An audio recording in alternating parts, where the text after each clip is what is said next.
National institution ranking framework കോളേജുകളെയും യൂണിവേഴ്സിറ്റികളൊക്കെ rank ചെയ്യുന്ന അതിൽ ഇപ്പോൾ കേരളത്തിൽ തന്നെ 10-16 സ്ഥാപനങ്ങൾ വരുന്നുണ്ട്, കഴിഞ്ഞ കൊല്ലമൊക്കെ വന്നിട്ടുണ്ട്. അതിലൊന്ന് മാത്രമാണ് മലബാറിലുണ്ട്. ഇപ്പം നിങ്ങൾ ചെയ്ത മാതിരി സംവാദങ്ങൾ നടക്കട്ടെ, ആരോഗ്യകരമായ സംവാദങ്ങൾ, എന്നിട്ട് അതിൽ നിന്ന് ഉരുത്തിരിഞ്ഞ് വരുമല്ലോ. അത് നടപ്പിലാക്കണമെങ്കിൽ നടപ്പിലാക്കാം, വേണമെങ്കിൽ വെക്കാം. അപ്പോൾ അതാണ് അത്. ഇവിടുത്തെ ഇപ്പോൾ ഒരൊറ്റ ചാനൽ ഒന്നും ഇതിന് നിങ്ങളൊരു മാത്രമാണല്ലോ ഇതിന് റെഡി ആയിട്ടുള്ളത്. അതാണ് എനിക്ക് ഏറ്റവും വലിയ അനുഭവം. അതൊക്കെ വെറുതെ അല്ലല്ലോ. ഇതിങ്ങനത്തെ ക്ലാസ് റൂമുകളിൽ നിന്നൊക്കെ ആകെ അസ്വസ്ഥരായിട്ട് പുകഞ്ഞ് പിന്നെ വരുന്ന ഒരു കുട്ടിയുടെ മനോവികാരങ്ങളും ഇതൊക്കെ നമുക്ക് പ്രഡിക്റ്റ് ചെയ്യാൻ പറ്റില്ല. അടുത്ത ഒരു കാലത്ത് ഇവിടെ വരാൻ പോകുന്നത് ഏറ്റവും കൂടുതൽ വിഷാദ രോഗബാധിതരായ ഒരു സമൂഹമായിരിക്കും. കാരണം തൊഴിലില്ലായ്മ ദേശീയ ശരാശരിനേക്കാൾ കൂടുതലാണ് കേരളത്തിൽ. മനസ്സിലായോ? 1.5 മില്യൺ ആളുകളാണ്, പിന്നെ യുവാക്കളാണ് വിദേശത്തേക്ക് കടന്നത്. അതിൽ കേരളത്തിൽ നിന്നും ഇല്ലേ 4 ലക്ഷം 2.5 ലക്ഷം 2023 ഇല്ലല്ലോ. എന്തിനാ അവർ പോയത്? കാലിക്കറ്റ് യൂണിവേഴ്സിറ്റിൻ്റെ കീഴിൽ 41 ഗവൺമെൻറ് കോളേജുകളാണ്, 60 മാനേജ്മെൻറ്റ് കോളേജുകളുണ്ട്, എയ്ഡഡ്. പിന്നെ മഹാഭൂരിപക്ഷം പേര് 290 എന്താ പറയുക സ്വാശ്രയ കോളേജുകൾ. കാലിക്കറ്റ് അത് കേരളൻ്റെ കീഴിലില്ല, എംജിൻ്റെ കീഴിലില്ല. അപ്പോൾ എന്താണിത്? ഇവിടെ കച്ചവടം. ഒരുപാട് ടീച്ചേഴ്സ് ഈ മൈക്ക് വെച്ചാൽ ക്ലാസ് എടുക്കാം. കാരണം ക്ലാസിന്റെ പിന്നിലേക്ക് എത്തണല്ലോ, കൂടി വേണം. അപ്പോൾ അതിൽ തന്നെ ഈ കുട്ടികളെ പറഞ്ഞോളാം. ഇനിയിപ്പോൾ അതിൽ വേറെ ഒരു വലിയ ദുഃഖകരമായ ഒരു സംഗതിയുണ്ട്. ഇതും കൂടിയൊക്കെ റിലേറ്റ് ചെയ്ത് നമ്മൾ വായിക്കണം. ഇപ്പോൾ പിന്നെ നമ്മളെ ഓൾ ഇന്ത്യ സർവേ വന്നല്ലോ. ഇപ്പോൾ കൊല്ലം കേന്ദ്ര ഗവൺമെൻറ്റിൻ്റെ നേതൃത്വത്തിൽ തന്നെ വരുന്ന സർവേയാണ്. അപ്പോൾ സ്കൂൾ എഡ്യൂക്കേഷനും എൻറോൾമെൻറ്റും അവിടുത്തെ കുട്ടികളുടെ നിലവാരമൊക്കെയാണ് അതിൽ നോക്കുക. അപ്പോൾ അതിൽ ആ സർവേയിൽ ഇപ്പോൾ 8ാം ക്ലാസ്സിലുള്ള കേരളത്തിലെ ജില്ലകൾ എടുത്ത് പറയുന്നുണ്ട്. മനസ്സിലായി? ഏറ്റവും കൂടുതൽ കാസർഗോഡ്, വയനാടൊക്കെ ഗവൺമെൻറ് സ്കൂളുകളിൽ പഠിക്കുന്ന കുട്ടികളുള്ള ജില്ല. ഇവർ മലബാറിനൊക്കെ വലിയ ധനാഢ്യന്മാരെ ജില്ലയായിട്ട് പരിഗണിക്കുന്ന ഒരു വിരോധാഭാസമുണ്ട്. ഞാൻ അതിൻ്റെ കണക്ക് നോക്കി 61% പിന്നെ ഈ ജില്ലകളിലൊക്കെ ഗവൺമെൻറ് സ്കൂളിനെ ആശ്രയിക്കുന്ന. അവിടെ 8ാം ക്ലാസ്സിലെത്തിയ കുട്ടി പിന്നെ ഭിന്നസംഖ്യകളുടെ ഹരണവും ഗുണനമൊക്കെ ഉണ്ടല്ലോ, അത് ചെയ്യാൻ പറ്റുന്ന 21%. നിങ്ങളൊന്ന് ആലോചിച്ച് നോക്കിയാണ്. നമ്മൾ അടിയിൽ നിന്ന് പോവുകയാണ് ഇപ്പോൾ. ഇത് ഹയർ സെക്കൻഡറിയിൽ മാത്രമല്ല ഈ പ്രശ്നം, അടിത്തട്ടിൽ നിന്ന് തുടങ്ങുകയാണ്. കാരണം പിന്നെ 65% കുട്ടികളുള്ള മലപ്പുറത്ത് പിന്നെ 52% LP സ്കൂളും 51% UP സ്കൂളും 44% ഹൈസ്കൂളുള്ളത്. അവിടെയും വളരെ തിക്കാണ്, ഓവർലോഡാണ്. ഒരു അധ്യാപകന് മാനേജ് ചെയ്യാവുന്നതിലപ്പുറമാണുള്ളത്. എന്നിട്ട് ഏതെങ്കിലും ഒരു മലയോര മേഖലയിൽ കുറഞ്ഞ കുട്ടികളുള്ള ഒരു സ്കൂളിൻ്റെ കാര്യമൊക്കെ പറഞ്ഞിട്ട് പർവ്വതീകരിച്ച് പറയാം. അപ്പം അങ്ങനെ ഇത് ഈ ന്യായങ്ങൾ കൊണ്ടുണ്ടല്ലോ, ഈ ന്യായങ്ങൾ കൊണ്ട് ഓട്ടടക്കേണ്ട ഒരു വിഷയമല്ലല്ലോ ഇത് വളരെ വിശാലമായ സാമൂഹിക നീതി മാനദണ്ഡങ്ങൾ പാലിച്ച് ഒരു ചെയ്യേണ്ട ഒരു സംഗതിയാണിത്.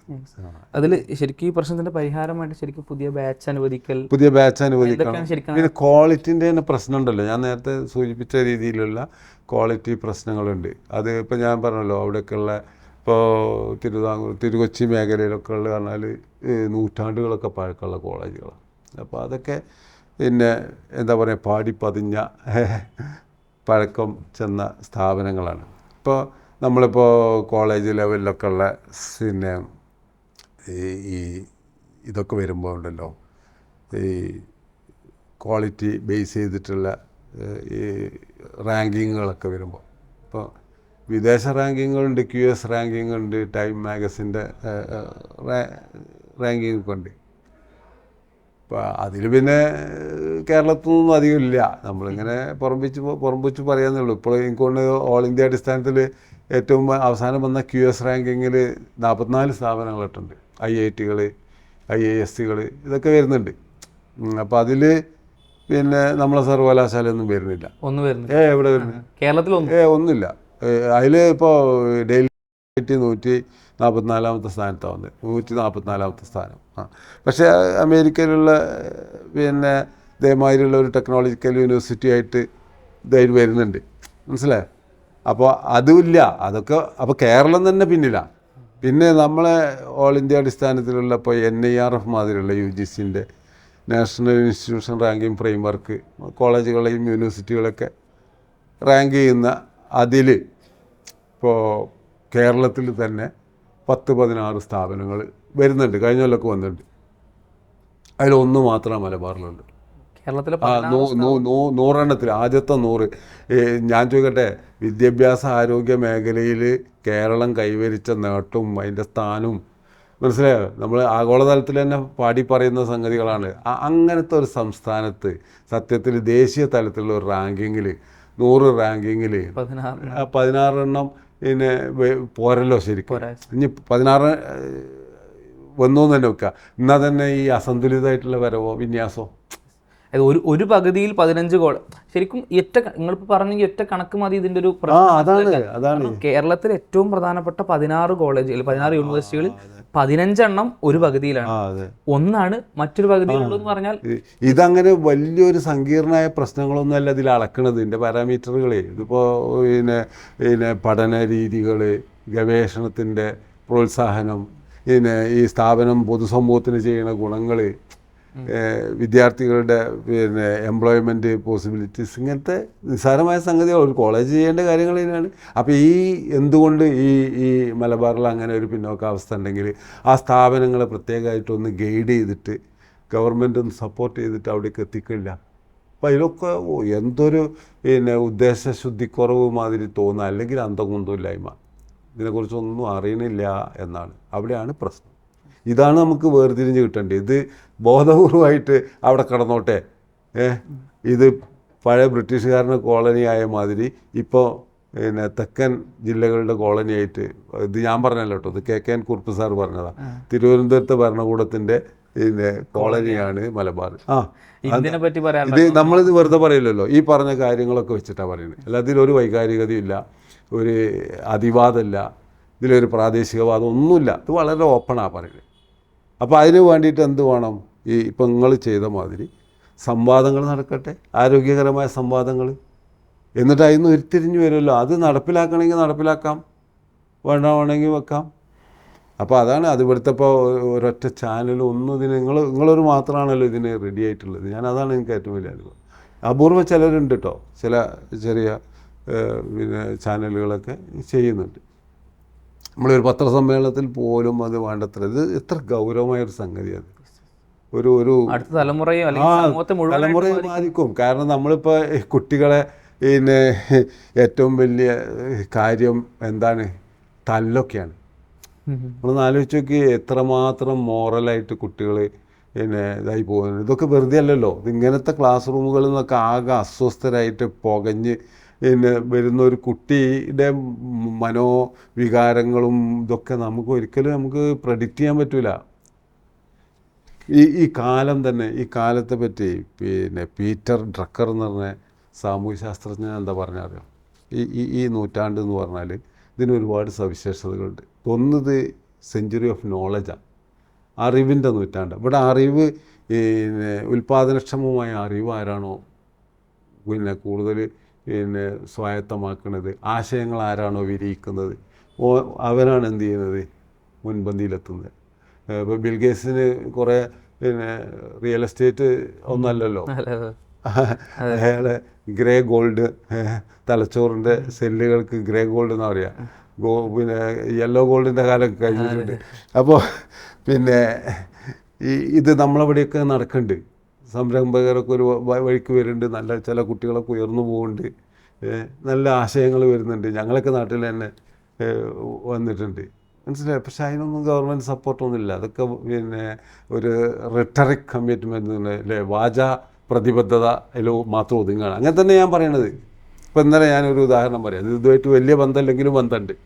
ഇപ്പോൾ യൂസുഫ് അലി സാഹിബിൻ്റെ ഒരു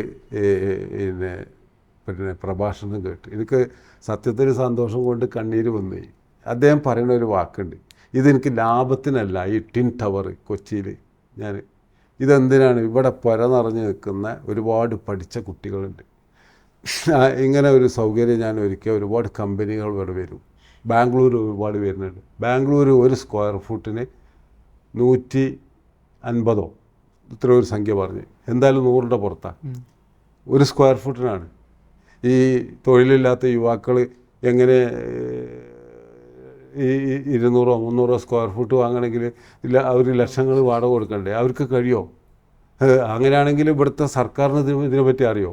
ഇപ്പോൾ ഇവിടെ കോഴിക്കോട് തന്നെ ഉണ്ട് തനി ബിസിനസ്സായിട്ട് ഇങ്ങനത്തെ സ്പേസുകൾ, ബിസിനസ് സ്പേസ് പ്രൊവൈഡ് ചെയ്യുന്നത്. എത്രയാണ് അവർ വാങ്ങുന്നത്?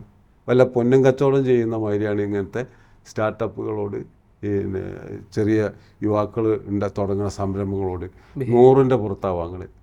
അപ്പോൾ അദ്ദേഹം വാങ്ങുന്നത് 55 രൂപയാണ്. അത് നമ്മൾ കുറേ എടുത്ത് പറയണം, പ്രൊമോട്ട് ചെയ്യണം. ഞാൻ അദ്ദേഹത്തിൻ്റെ ആ പ്രസംഗത്തിൻ്റെ അടിയിൽ ഒരു കമൻ്റ് ഇട്ടത്, നിങ്ങൾ ഇതേമാതിരി കോഴിക്കോടും പ്രധാന നഗരങ്ങളിലൊക്കെ വേണം. ഇപ്പം സൈബർ പാർക്ക് എന്നൊക്കെ പറഞ്ഞ പേരിന് ഗവൺമെൻറ് ചെയ്തിട്ടുണ്ട്, അവിടെ ഒതുങ്ങാണത്. സത്യത്തിൽ ഈ അമിതമായ തോതിൽ ഈ പിന്നെ റോഡും പാലത്തിനൊക്കെ ചിലവാക്കുന്നതിനേക്കാൾ നല്ലത് ഇതാണ്. എന്നാലും എന്താ പറയുക, ഒരു തലമുറയെ രക്ഷിച്ചെടുക്കാൻ പറ്റും. ഇനി ഗവൺമെൻറ് കാണാത്തൊരു സംഗതി ഉണ്ട്. അടുത്ത ഒരു ഈ കാലത്ത് ഇവിടെ വരാൻ പോകുന്നത് ഏറ്റവും കൂടുതൽ വിഷാദ രോഗബാധിതരായ ഒരു സമൂഹമായിരിക്കും. കാരണം തൊഴിലില്ലായ്മ ദേശീയ ശരാശരിനേക്കാൾ കൂടുതലാണ് കേരളത്തിൽ. മനസ്സിലായോ? നമ്മളിങ്ങനെ വലിയ പുറംപൂച്ച് പറയുന്നേ ഉള്ളൂ. എന്തുകൊണ്ട്? പുതിയ അവസരങ്ങൾ ഉണ്ടാവില്ല. യുവാക്കൾ ഇപ്പോഴും പോവുകയാണല്ലോ. 1.5 മില്യൺ ആളുകളാണ്, പിന്നെ യുവാക്കളാണ് വിദേശത്തേക്ക് കടന്നത്. അതിൽ കേരളത്തിൽ നിന്നും ഇല്ലേ 4 ലക്ഷം 2.5 ലക്ഷം 2023 ഇല്ലല്ലോ. എന്തിനാ അവർ പോയത്? അവർ പോകുന്നത് ഇത് തന്നെയാണ്, ഈ ഇവിടെ വേണ്ടത്ര പിന്നെ അവരെ ഒരു തൊഴിലിന് പ്രാപ്തമാക്കുന്ന പിന്നെ പ്രൊഫഷണൽ സ്കിൽസൊക്കെ കിട്ടാവുന്ന രീതിയിലുള്ള പഠന സംവിധാനങ്ങളില്ല. ഒന്നുകൂടി വിദ്യാഭ്യാസ രംഗത്തേക്ക് തിരിച്ചു വന്നു കഴിഞ്ഞാൽ, നമ്മൾ ഈ ഗവൺമെൻറ് എയ്ഡഡ് കോളേജുകളുടെ ഒരു പ്രപ്പോഷൻ നോക്കിക്കഴിഞ്ഞാലുള്ള ഒരു മലബാറിൻ്റെ ഒരു സ്റ്റാറ്റസ് ഉണ്ട്. അല്ല, അത് തന്നെ പറഞ്ഞല്ലോ, 217 232 രണ്ട് കണക്കുണ്ട്. അപ്പോൾ അതിൽ പിന്നെ എല്ലാ സ്ഥാപനങ്ങളും ചിലപ്പോൾ വിട്ടുണ്ട്. ആർട്സ് കോളേജൊക്കെ ഏതായാലും 200 ചില്ലാനും സ്ഥാപനങ്ങളാണുള്ളത് മലബാറിലുള്ളത്. മലബാറിലല്ല, മൊത്തം കേരളത്തിലുള്ളത്. അപ്പോൾ അതിൽ ഈ മലബാറിൽ ഉള്ള ഒരു കണക്ക്, പിന്നെ മലബാർ എന്ന് പറഞ്ഞാൽ ഇപ്പോൾ കാലിക്കറ്റ് യൂണിവേഴ്സിറ്റിൻ്റെ കീഴിൽ 41 ഗവൺമെൻറ് കോളേജുകളാണ്, 60 മാനേജ്മെൻറ്റ് കോളേജുകൾ എയ്ഡഡ്. എയ്ഡഡ്. പിന്നെ മഹാഭൂരിപക്ഷം പേര് 290 എന്താ പറയുക സ്വാശ്രയ കോളേജുകൾ. കാലിക്കറ്റ് യൂണിവേഴ്സിറ്റി അത് കേരളൻ്റെ കീഴിലില്ല, എംജിൻ്റെ കീഴിലില്ല. അപ്പോൾ എന്താണിത്? ഇവിടെ കച്ചവടം. അപ്പോൾ ഇപ്പം ഈ സാധാരണക്കാരൻ, ഞാൻ പറഞ്ഞില്ലേ, ഈ സാധാരണക്കാരൻ്റെ കുട്ടികൾ മുഴുവൻ എവിടെയാണ് പോണത്? അവർക്ക് പിന്നെ +1 +2 മാർക്ക് കുറയും. അപ്പോൾ നിർബന്ധിതരാകും അവർ, മെറിറ്റിൽ അവർ വരില്ല. ഞാൻ അനുഭവസ്ഥനാണ് പറയണത്. ഒരു പഞ്ചായത്ത് പ്രസിഡൻ്റൊക്കെ ആയിരുന്ന ആളെന്നുള്ള നിലക്ക് ആളുകൾ ഇപ്പോഴും നിരന്തരം ഒന്നും എന്താ ചെയ്യണമെന്ന് വെച്ചിട്ട് സങ്കടകരമാണ് ആ സംഗതി. അപ്പോൾ പിന്നെ ഇപ്പം മലപ്പുറത്തെ കണക്കെടുക്കുക. കാരണം നാൾ ഈ ശ്രീ വള്ളാപ്പള്ളി നടേശൻ്റെ പ്രസ്താവന വന്നപ്പോൾ ഞാൻ അതിൻ്റെ കണക്കൊന്ന് നോക്കിയതാണ്. അവിടെ എത്ര കോളേജുണ്ട്? അതാ ഞാൻ നേരത്തെ പറഞ്ഞത്. അതായത് ഈ 19 കോളേജുകൾ ഗവൺമെൻറ് പിന്നെ എയ്ഡഡ് കോളേജ്. ഈ എയ്ഡഡ് കോളേജിൽ അത് എല്ലാ മാനേജ്മെൻറ്റും ഉണ്ട്. അവർ SNDPക്ക് ഉണ്ടോ ഇല്ല എന്നുള്ളത് എനിക്ക് കൃത്യമായിട്ട് അറിയില്ല. ഏതായാലും അതിൽ 7 എണ്ണം ഏതാണെന്ന് അറിയോ? പിന്നെ അറബിക് കോളേജുകൾ എന്ന് പറഞ്ഞാൽ ഞാൻ നേരത്തെ പറഞ്ഞല്ലോ, 1944 47 60 തുടങ്ങിയ ഇതേ ലക്ഷ്യങ്ങൾ വെച്ച് തുടങ്ങിയിട്ടുള്ള, അതായത് ഒരു നവോത്ഥാന ലക്ഷ്യമുണ്ട് അതിൻ്റെ പിന്നിൽ. അതിൻ്റെയൊക്കെ ഇൻവെസ്റ്റ്മെൻറ്റ് പറഞ്ഞാൽ സമുദായത്തിൽ നിന്ന് പിരിവെടുത്തിട്ടുള്ള ഇൻവെസ്റ്റ്മെൻറ്റാണ്. ഗവൺമെൻറ് അതിന് മദ്രാസ് യൂണിവേഴ്സിറ്റിയിൽ ഉള്ള തന്നെ കോഴ്സ് പ്രകാരം തന്നെ ഇതിന് അപ്രൂവൽ കൊടുത്തു. യൂണിവേഴ്സിറ്റികളിലേക്ക് അതിൻ്റെ അഫിലിയേഷൻ മാറ്റി. അത്രേ ചെയ്തിട്ടുള്ളൂ. അല്ലാതെ അത് പുതിയതായിട്ട് അങ്ങനെ ഇവിടുന്ന് ആരെങ്കിലും പിന്നെ സമ്മർദ്ദതന്ത്രങ്ങളോടും നേടിയെടുത്ത സ്ഥാപനങ്ങളല്ല. വലിയ വലിയ ലക്ഷ്യയിലൂടെ ഉണ്ടായിട്ടുണ്ട്. ഈ സമുദായത്തിൽ പ്രത്യേകിച്ച് വനിതാ വിദ്യാഭ്യാസത്തിനൊക്കെ വലിയ സംഭാവനകൾ അർപ്പിച്ചതാണ്. ഇതിനാണ് ഈ കണക്കിൽ വന്നത്. നോക്കി നിങ്ങൾ. എന്നാൽ പിന്നെ അത് ആരെങ്കിലും വന്ന് പറയണ്ടേ അവിടെ എത്ര കോഴ്സാണുള്ളത്. ഇപ്പോൾ 2 കോഴ്സ് കൂടി ഉണ്ട്, മനസ്സിലായി. അപ്പോൾ അവിടുത്തെ ഡിഗ്രി അഡ്മിഷൻ എത്ര സീറ്റ്? 80 സീറ്റാണ്. 2 ഡിഗ്രി ഉണ്ടെങ്കിൽ 40 സീറ്റ്. ഒരു പി ജിക്ക് മാക്സിമം 20 സീറ്റ്. 100 സീറ്റുള്ള ഒരു കോളേജിനെയാണ് ഇതാകെപ്പാടെ. അപ്പോൾ ഞാൻ കണക്കിൽ ഉൾപ്പെടുന്ന കോളേജുകളുടെ അവസ്ഥ അതാണ്. അപ്പം മൊത്തമുള്ള സീറ്റ്. ഇനി ഞാൻ വേറൊരു സംഗതി പറയട്ടെ. പെരിന്തൽമണ്ണയിലുള്ള പിന്നെ പാണക്കാട് പൂക്കോത്തങ്ങൾ മെമ്മോറിയൽ കോളേജുണ്ട്, ഗവൺമെൻറ് കോളേജ്. ഞാൻ മനസ്സിലാക്കുന്നത് മഹാരാജാസ് കോളേജിൻ്റെ ഒക്കെ ഒപ്പം വന്ന കോളേജാണ് ഒരേ സമയത്ത്. ആ മഹാരാജാസ് കോളേജിൽ എത്ര കോഴ്സുണ്ട് എനിക്ക് കണ്ണടച്ച് പറയാൻ പറ്റും. ഒരു 25 ഡിഗ്രി കോഴ്സും പിന്നെ പി ജി ഒക്കെ ആയിട്ട് അവിടെ ഉണ്ടാവും. ഇവിടെ എത്ര സീറ്റുള്ളത്? ഇവിടെ ഒന്ന് പോയി നോക്കണം, പഠിക്കണമല്ലോ. അത് മലപ്പുറം ജില്ലയിൽ ഈ 19 പിന്നെ എയ്ഡഡ് കോളേജുകളും 9 ഗവൺമെൻറ് കോളേജ് പറഞ്ഞാൽ ഈ പറഞ്ഞ 2 കോഴ്സൊക്കെ ഉള്ള നിലമ്പൂർ കോളേജ്, മങ്കട കോളേജ്, മനസ്സിലായോ? ഇപ്പോൾ അവസാനം കൊടുത്തതാണ്. അതിൽ കോഴ്സ് മുഴുവൻ വന്നത് തന്നെ എഴിഞ്ഞ് നീങ്ങാണ് ചിലതൊക്കെ.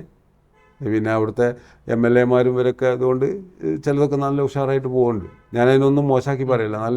നല്ല റിസൾട്ടാണ്. അവിടുത്തെ അധ്യാപകരൊക്കെ പിന്നെ കണിഞ്ഞ് പണിയെടുക്കുന്നുണ്ട്. ഞാൻ മനസ്സിലാക്കിയത് അവരൊക്കെ നമ്മൾ പ്രത്യേകമായിട്ട് പിന്നെ അനുസ്മരിക്കണം. കാരണം ഈ നാക്കിനൊന്നും ഒരു പൈസ ഗവൺമെൻറ് ചിലവാക്കാഞ്ഞിട്ട് അതിനൊക്കെ വന്നിട്ടുള്ള ഇത്ര ചിലവ് ഒരു കോളേജിൽ നാക്ക് അക്രഡിറ്റേഷൻ വരുന്ന സമയത്ത് അത് സ്വന്തം കീശയിൽ നിന്ന് എടുത്ത് ചിലവാക്കിയ ഗവൺമെൻറ് അധ്യാപകരുണ്ട്. അപ്പോൾ അധ്യാപകരെ നമുക്കൊന്നും പറയാൻ പറ്റില്ല. ഇവിടുത്തെ ഹയർ സെക്കൻഡറി അധ്യാപകരായാലും അവരൊക്കെ വേണ്ട വിധത്തിൽ ശ്രമിക്കുന്നുണ്ട്.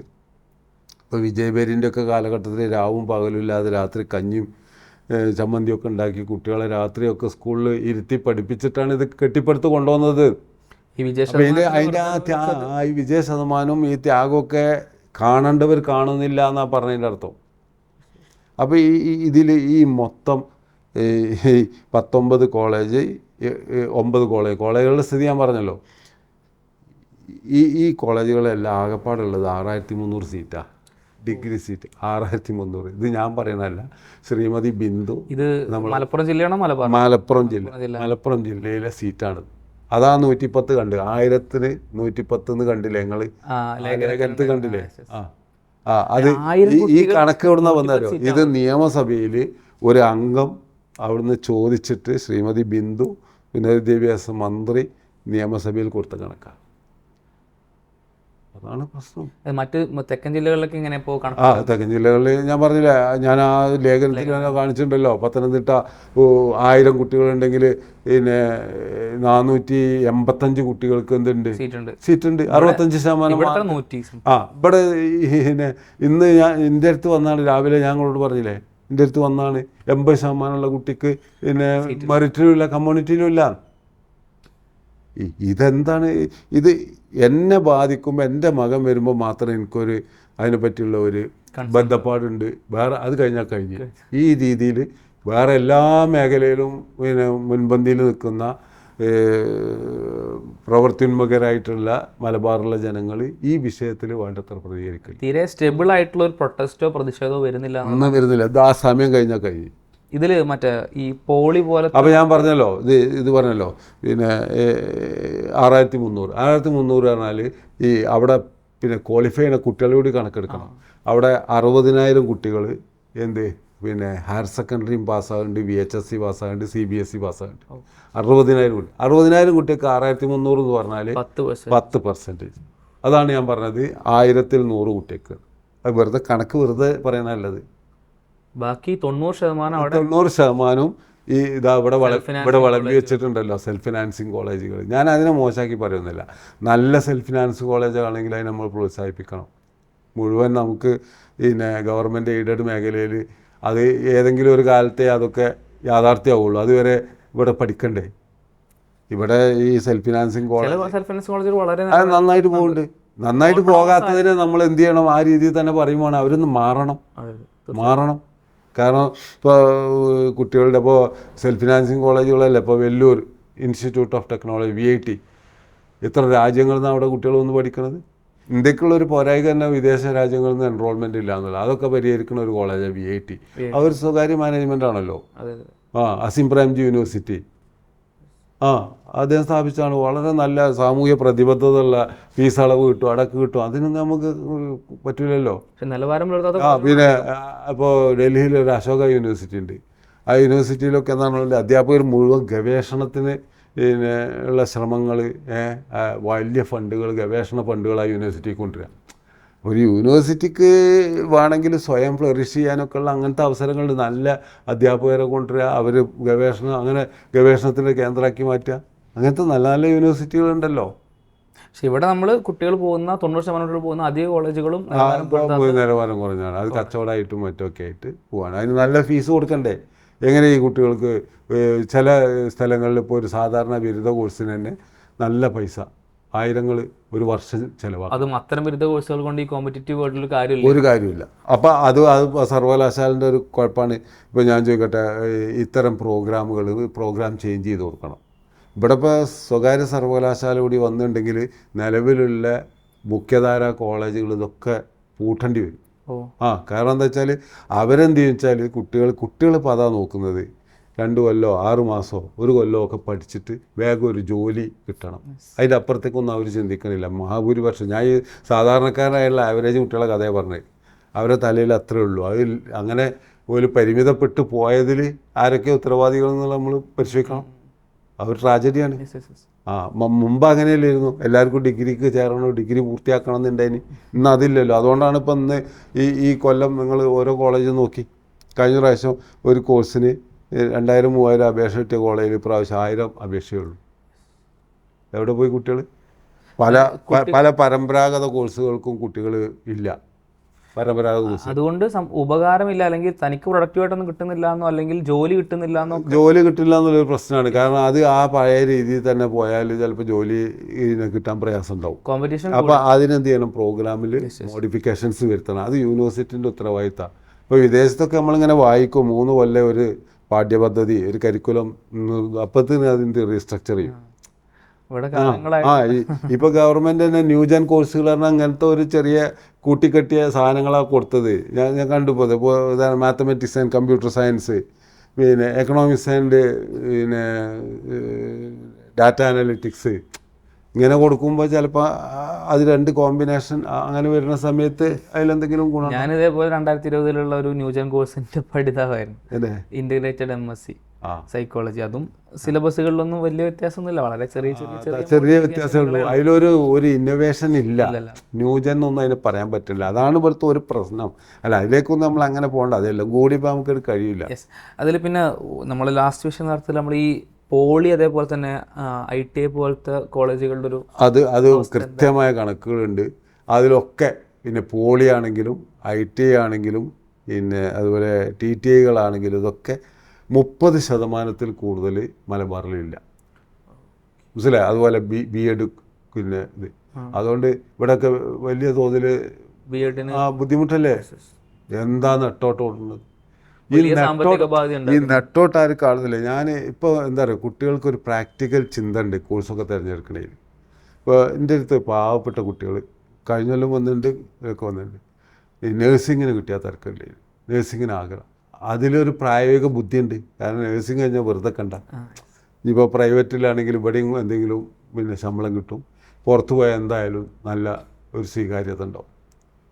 പക്ഷേ ആ കുട്ടിക്ക് ഇവിടെ കോഴ്സില്ലല്ലോ.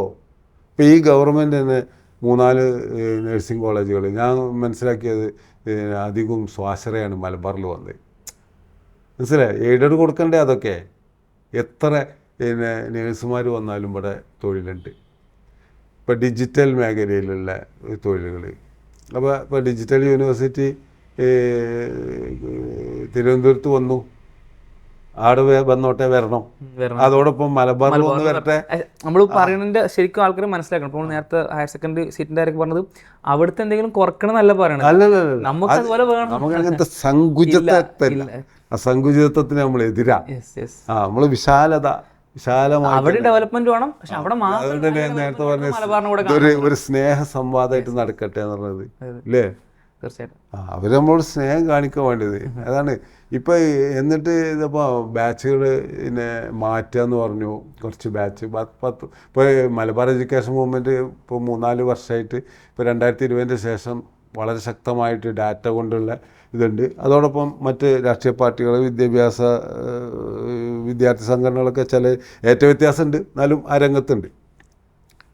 അപ്പോൾ അതുപോലെ തന്നെ MSM ഒക്കെ നന്നായിട്ട് പ്രതികരിക്കലുണ്ട് ഇടയ്ക്കിടയ്ക്ക് പത്രങ്ങളിലൂടെ. പക്ഷെ അതും പോരാന്ന് കേട്ടോ, ഇതിനൊരു തുടർച്ച വേണം സത്യത്തിൽ. അതെ. അപ്പോൾ പിന്നെ ഇതിൻ്റെ ഭാഗമായിട്ട് ഇപ്പോൾ 330 ബാച്ചുകളാണ് പുതിയതായി അനുവദിച്ചതും പിന്നെ ഷിഫ്റ്റ് ചെയ്തു. ഈ ഷിഫ്റ്റ് ചെയ്തൊക്കെ ഒരുതരം പിന്നെ ആളുകളെ പൊട്ടനാക്കുന്ന പണികളാണ്. ഷിഫ്റ്റ് ചെയ്യുകയാണെങ്കിൽ അതിൻ്റെ കൂടെ അതിൻ്റെ അധ്യാപക തസ്തികകളും ഷിഫ്റ്റ് ചെയ്യണ്ടേ? ഒറ്റ അധ്യാപക തസ്തിക ബാച്ച് മാത്രം. അതാണ് പറയുന്നത്. ഇതൊക്കെ എന്താ അതിന് പറയുക? ഒരു ഉത്തരവാദിത്തമുള്ള ഗവൺമെൻറ്റോ ഒരു മന്ത്രിക്കൊന്നും ചെയ്യാൻ പറ്റുന്ന പണികളല്ല. ഇത് ആളുകളെ എന്താ ചെയ്യുന്നത്? അതാണ് പ്രശ്നം. അപ്പോൾ ഈ ഷിഫ്റ്റ് ബാച്ചുകളെ ഈ കുറവ് അധ്യാപകർ ഡീൽ ചെയ്യണം. അല്ല, ഇവിടെ താൽക്കാലിക അധ്യാപകർ. മനസ്സിലായോ? എന്നാ പിന്നെ ഇത് താൽക്കാലിക ബാച്ച് എന്ന് പറഞ്ഞത് തന്നാൽ പോലെ അവിടുന്ന് ഷിഫ്റ്റ് ചെയ്യേണ്ടതെന്ന് പറയണോ? ഷിഫ്റ്റ് ചെയ്യുകയാണെങ്കിൽ അവിടെ നിന്നുള്ള സ്റ്റാഫിനെ അടക്കം കിട്ടാം, പെർമനൻ്റ് സ്റ്റാഫ്. അതിൻ്റേതായ ഗുണമുണ്ടാവും. ഇതതുമില്ല. ഇതെല്ലാം ഫൗളാണ് നടക്കുന്നത്. ഞാനതാ പറഞ്ഞത്, എനിക്കിതിൽ അറിയേണ്ട ഒരു സംഗതി, ഇതൊക്കെ ഈ മന്ത്രിമാർ ശരിക്കും ഈ കാര്യങ്ങൾ അറിഞ്ഞാണോ നടക്കുന്നത്, അതല്ല ഉപശാലകളിലുള്ള ഏതെങ്കിലും സംഘങ്ങൾ ഇതിൻ്റെ പിന്നിലുണ്ടോ, പറ്റിക്കപ്പെടുന്നതാണോ അതോ ബോധപൂർവമാണോ എന്നുള്ളതാണ്. മന്ത്രിമാരൊക്കെ ചിലപ്പോൾ പറ്റിക്കപ്പെടും, അവർക്ക് ഫീഡ് ചെയ്യണല്ലുള്ളൂ. നമുക്കറിയാം. അപ്പോൾ ചില ഡയറക്ടർമാരൊക്കെ ആയിട്ട് നമ്മൾ സംസാരിച്ച്, വിദ്യാഭ്യാസ ഡയറക്ടർമാരൊക്കെ സംസാരിച്ചിട്ട് അവരൊക്കെ അറിയാതെ പലതും പറയുന്നത് എനിക്കറിയാം. ചിലപ്പോൾ അറിയാതെ തന്നെ ആയിരിക്കും പറയണത്, യാഥാർത്ഥ്യങ്ങൾ അറിയാതെ. കാരണം ഞങ്ങൾ 2022 പോയ സമയത്ത് ഒരു ഡയറക്ടർ വളരെ വൈകാരികമായിട്ട് ഞാൻ പറഞ്ഞു, ഈ ഫുൾ A+ ഇട്ട് കുട്ടികളടക്കം 3 അലോട്ട്മെൻറ്റിലും എവിടെ കിട്ടിയില്ല. അതുകൊണ്ട് ഭയങ്കരമായിട്ട് അത് ശരിയല്ല, അങ്ങനെയല്ല, ഞാൻ അത്രയും റിസ്ക് എടുത്തു, അങ്ങനെ റിസ്ക് എടുത്തു, ഇങ്ങനെ റിസ്ക് എടുത്തു. അപ്പോൾ നമ്മളെടുത്ത് തെളിവുകളുണ്ടായിന്, ഇവിടെ സംഭവങ്ങളുണ്ടായില്ലേ, പൊട്ടിക്കരഞ്ഞ് കുട്ടികൾ മൈക്കിൻ്റെ മുന്നിൽ വന്നില്ല, അത് വെറുതെ വരിക. അപ്പോൾ ഉള്ള യാഥാർത്ഥ്യമാണ്, അതിനെ നിഷേധിക്കുക. അറിയാത്ത ആൾ മീൻസ് ഇത്രയും വലിയ റിയാലിറ്റി പോലും ധാരണയിലെത്താത്ത ആളുകൾ ഉണ്ടാവും. അതാണ്. ചിലപ്പോൾ അപ്പം അങ്ങനെ പറഞ്ഞു, അങ്ങോട്ടും ഇങ്ങോട്ടും പറഞ്ഞു, അങ്ങനെ സംഗതികളുണ്ട്. അപ്പോൾ ഇത് ഇത്തരത്തിൽ ഉന്നത ഉദ്യോഗസ്ഥരടക്കം ഈ കാര്യത്തിൽ എന്താണ് അവർക്ക് സംഭവിക്കുന്നതാണ്. ഇപ്പോൾ നമ്മൾ ഇപ്പോൾ കാർത്തികേയൻ കമ്മിറ്റികൾ ഒരുപാട് വന്നു. ഇപ്പോൾ ലബ്ബ കമ്മിറ്റി വന്നു. അതിൻ്റെ ശേഷം പിന്നെ ഈ ഇപ്പോൾ NEPൻ്റെ രേഖ വന്നു. അതിൻ്റെ ശേഷം കാർത്തികേയൻ കമ്മിറ്റി കഴിഞ്ഞ വർഷം, അതിൻ്റെ മുന്നിലും പോയിട്ട് നമ്മൾ പിന്നെ ഹിയറിങ്ങിന് നമ്മൾ ഹാജരായി, പലരെയും അവിടെ ഹാജരാക്കി. അപ്പോൾ അതിലാണ് അവരും പറഞ്ഞ അവസാനം 50 എന്നാൽ പിന്നെ അത് 50. അങ്ങനെയാണെങ്കിൽ അതെങ്കിലും എടുക്കണ്ടേ? ലബ്ബൻ്റെ 40 പോട്ടെ, NEPന് 30 പോട്ടെ. അപ്പോൾ ഇതാണ് 50 പോലും നിർത്തുന്നില്ല. ഇവിടെ സൂചിപ്പിച്ചതുപോലെ നമുക്ക് അവസാനിപ്പിക്കാം. അതിലൊരു കാര്യം കൂടി ഞാൻ പറയാം. പിന്നെ ഈ കോളേജുകളുടെ പിന്നെ കാര്യത്തിലും അതേമാതിരി തന്നെ ഇപ്പോൾ ഈ നമ്മളെ ഈ റാങ്കിങ്ങുകളിലെ ഇപ്പോൾ KIRF എന്ന് പറഞ്ഞ Kerala institution ranking framework, Kerala ഗവൺമെൻറ്റൊക്കെ നല്ല കാര്യങ്ങളാണ്. അപ്പോൾ ആ റാങ്കിങ് വന്ന സമയത്തും മലബാർ പിന്നിലാണ്. അപ്പോൾ ഏത് അർത്ഥത്തിലും ഞാനതിൽ സൂചിപ്പിക്കാനുള്ളൊരു സംഗതി, പിന്നെ ശാംബി മേനോൻ കമ്മിറ്റി എന്ന് പറഞ്ഞ കമ്മിറ്റി ഈ പുതിയ ജ്ഞാനസമ്പദ് വ്യവസ്ഥേൻ്റെയൊക്കെ ഭാഗമായിട്ട് ഒരു പരിഷ്കരണത്തിന് വേണ്ടിയിട്ട് ഒരു കമ്മിറ്റി വെച്ചു. അംബേദ്കർ യൂണിവേഴ്സിറ്റി ഡൽഹിയിൽ അതിൻ്റെ മുൻ വൈസ് ചാൻസലറാണ് ശാംബി മേനോൻ. നല്ല പ്രൊഫഷണലാണ് ആൾ എഡ്യൂക്കേഷനിൽ. ആ കമ്മിറ്റി വളരെ കൃത്യമായിട്ട് പറയില്ല. ആ കമ്മിറ്റിന് മുന്നേ നമ്മൾ പോയിട്ട് ഫാക്റ്റുകൾ അവതരിപ്പിച്ചു.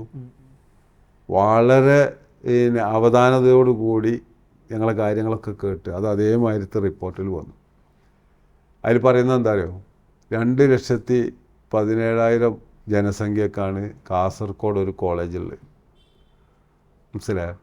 അത് പിന്നെ പത്തനംതിട്ട ആണെങ്കിൽ 1,11,000 സംതിങ് ആണ് കൃത്യ ഫിഗർ. അതിൻ്റെ അറൗണ്ട് 1,00,000 താഴെയാണ് കോട്ടയത്ത്. അത്രയും ജനസംഖ്യ ഒരു കോളയാണ്. എന്നിട്ട് എന്താ പറഞ്ഞാലോ 5 വർഷത്തിൻ്റെ ഇടയിൽ ഈ ഡിസ്പാരിറ്റി തീർക്കണം. ഇവിടെ ഈ അത് കൊടുത്തിട്ട് ഇപ്പോൾ ഈ 2003 കൊല്ലം കഴിഞ്ഞ് ഈ 2 കൊല്ലമുള്ളത് ഒരു സംഗതിയും ചെയ്യുന്നതിൻ്റെ ലക്ഷണങ്ങളില്ല. ഈ 2 കൊല്ലം കൊണ്ടൊന്നും ഒരിക്കലും പരിഹരിക്കപ്പെടില്ല. അപ്പം അതുകൊണ്ട് പരമാവധി ഈ കാര്യം ഏറ്റെടുക്കുക. യെസ്, ഇവിടെ സൂചിപ്പിച്ച പോലെ ഏറ്റവും പരിഹാരം എന്ന് പറഞ്ഞാൽ ഇത് ആവർത്തിച്ചു കൊണ്ടിരിക്കുക എന്നുള്ളതാണ്. എല്ലാ അനീതികളെയും സംബന്ധിച്ച് ഇത് പരിഹരിക്കപ്പെടണമെങ്കിൽ അതിൻ്റെ ഇരകൾ ജനാധിപത്യത്തിൻ്റെ ഒരു പ്രശ്നം കൂടിയാണ്. അതിൻ്റെ ഇരകൾ നിരന്തരം അത് പറഞ്ഞുകൊണ്ടിരിക്കണം. മലബാറിലെ ജനങ്ങളെ സംബന്ധിച്ച് കൺസേൺസ് ഉള്ള എല്ലാ സംഘടനകളും എല്ലാ സംഘങ്ങളും എല്ലാ മനുഷ്യരും ഈ പ്രശ്നങ്ങളെ പരമാവധി ആവർത്തിക്കുക എന്നുള്ളതും പരമാവധി സമ്മർദ്ദം ചെലുത്തുക എന്നുള്ളതാണ്. കാരണം മലബാറുള്ള മുഴുവൻ ജനങ്ങളെയും സമൂഹത്തെയും ബാധിക്കുന്നൊരു പ്രശ്നമാണ്. അല്ലെങ്കിൽ നാളെ സംബന്ധിച്ച് വിദ്യാർത്ഥികളടക്കം യുവാക്കളടക്കം എല്ലാ ആളുകളുടെയും നിലവാരവും പ്രൊഡക്ടിവിറ്റിയും ഒക്കെ ഈ വിദ്യാഭ്യാസത്തിൽ നിന്നാണ് ഉണ്ടാവേണ്ടത്. അപ്പം അത് എത്രയും പെട്ടെന്ന് പരിഹരിക്കാൻ കഴിയുമോ അത്രയും പെട്ടെന്ന് പരിഹരിക്കപ്പെടുന്ന ഒരു പ്രശ്നമാണ്. അപ്പോൾ അത് ഗൗരവകരമായ അജണ്ടയായി എല്ലാവരും സ്വീകരിക്കണമെന്ന് റീകാസ്റ്റ് മീഡിയ ഇവിടെ ആവശ്യപ്പെടുകയാണ്. ഇത്രയും നേരം നമ്മുടെ കൂടെ ഉണ്ടായിരുന്ന അബ്ദുനാസ് സാറിന് നന്ദി അറിയിക്കുകയാണ്. അതുപോലെ തന്നെ ഓരോ ആളുകളെയും ഈ പ്രോഗ്രാം ശ്രമിച്ച ഓരോ ആളുകളെയും ഈ ആവശ്യം ഇതടക്കമുള്ള ഒരുപാട് അനീതികൾക്കെതിരെ പോരാടുന്ന പ്രവർത്തിക്കുന്ന ഇത്തരം ആവശ്യങ്ങൾ ഉന്നയിക്കുന്ന ആളുകളാവാൻ ക്ഷണിക്കുകയാണ്. ഇവിടെ ഈ എപ്പിസോഡ് അവസാനിക്കുന്നു. അസ്സലാമു അലൈക്കും വറഹ്മത്തുള്ളാഹി.